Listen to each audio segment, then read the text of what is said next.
se detiene, el oleaje ya está a punto de estallar. Una mirada y el pulso se sostiene, nada te empuja,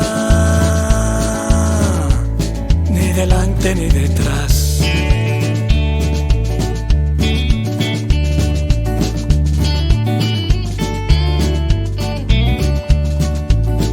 Hay un lugar donde todos se resbalan, nada se queda, todo se vuelve a olvidar.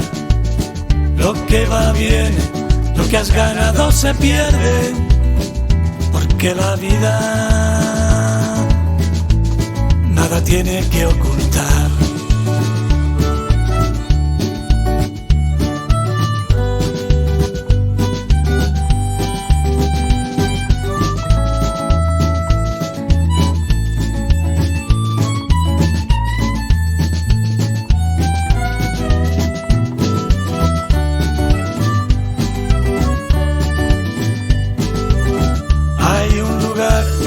Que no rechina los dientes, aquí la muerte nada tiene que enseñar, pero las alas se estremecen sonrientes y las semillas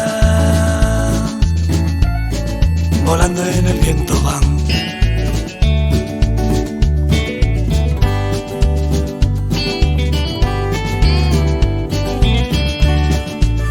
Un manantial donde brotan las corrientes, una mañana que todo vuelve a brillar.